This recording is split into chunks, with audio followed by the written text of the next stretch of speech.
lost your mind. You just a flat out hater if you can't see. People don't look at this Colorado team from that standpoint, though. And I'm telling you, you got to change your perspective because there's a lot of stuff going on behind the scenes.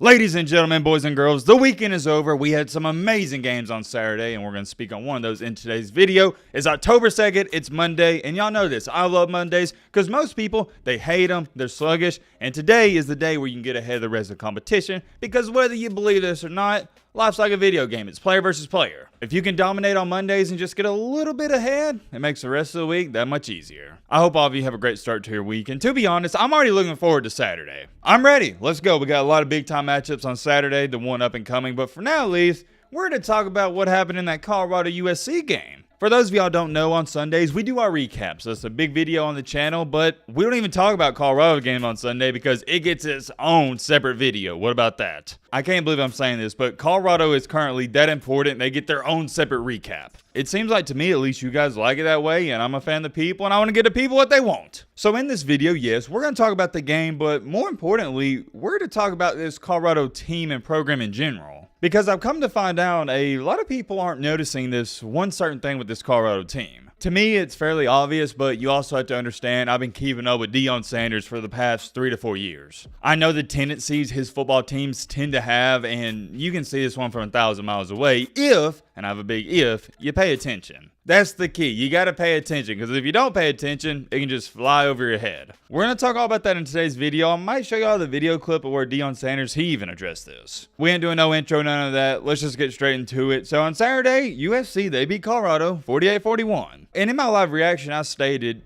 I thought it was an overall good game for both parties. USC, you walked out of there with a win. Your offense is great. Yeah, you could be somewhat disappointed in the defense. I see that part, but overall, a win is a win. Winning on the road in the Power 5, it's hard to do, so nothing to complain about there. On the flip side of it for Colorado, yeah, you didn't win the game, but I'd be happy if I was a Colorado fan. Lost by 7 points to one of the best teams in the country with the best quarterback in the country? Yeah, you'll take that. And the reason I think Colorado fans should be more than thrilled about this outcome of the game is because you competed. In the Oregon game, you didn't compete. You just laid over. They punched you in the mouth one time and you didn't get up. What's that one saying? It's not about how hard you can hit. It's about how hard you can get hit and get back up. Comparing the two opponents, Colorado against Oregon, they got hit and didn't get back up. Fast forward in time into the most recent week against USC, they got hit in the mouth yet again in the first half, but the difference is they got back up. Even in the second half, the defense, they got some stops. And some people are going to say, oh, well, they didn't stop him a lot, but they still stopped him a few times. I think that's a moral victory, and I know. Even Shadur Sanders said it after the game.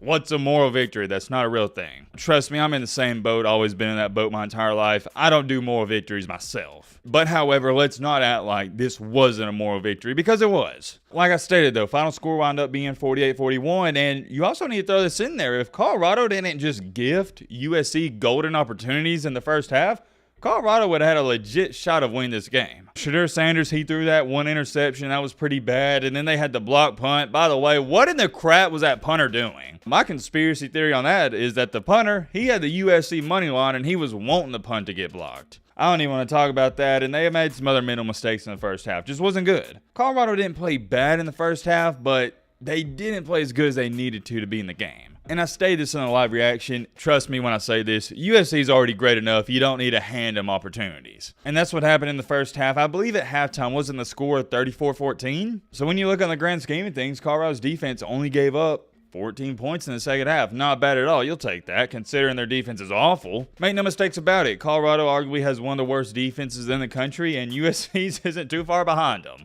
We'll get to that in just a second, but let's give credit to the winners first. Caleb Williams, whew, that man's special. You don't need me to sit up here and hype him up because you know it's Caleb Williams. We'll leave it at that. 30 for 40, 400 yards, 6 touchdowns to 1 bad interception as well. That one surprised me. QBR 93.1. He played a marvelous game, and I wish I could hype it up, but you know how good he is. It is worth throwing in there, USC didn't even have their star wide receivers, Akarian Branch. Why not? We're talking about quarterbacks. Let's just bring up Shadur's stats. I haven't even seen him. Okay, 30 for 45. That's pretty good. 371, 4 touchdowns to that one IG. QBR of, not as great as 64.5. I thought Shadur did pretty good in this game. I didn't think he played the greatest game I've ever seen him play because that TCU game, that'd be up there for me.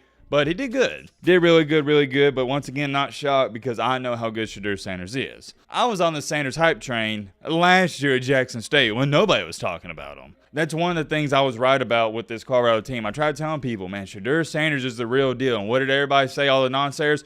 Matt, how can you say that? He didn't play Power 5 football last year. He played at an HBCU. He played at Jackson State. He wasn't playing competition, blah, blah, blah, blah. Shut up. I get it. But here's what I also get as a former athlete myself. Sometimes you don't need to look at the competition. You need to look at the player themselves. I remember an argument I brought up a year and a half ago about Shedeur Sanders. Here's the exact argument I would present now today as well. Okay, Patrick Mahomes is dominating the NFL. So you mean to tell me if he went to a local YMCA and didn't play great in competition, you'd say, oh yeah, well he's not playing great competition. That's why he's doing good. You see what I'm saying? That doesn't make any sense. Shedeur is not just a good quarterback. He's a great quarterback. And it's funny because I haven't seen any of these haters saying anything bad about him. I just know though they're waiting for him to have one bad game, and it's going to happen. Every quarterback has a bad game or two.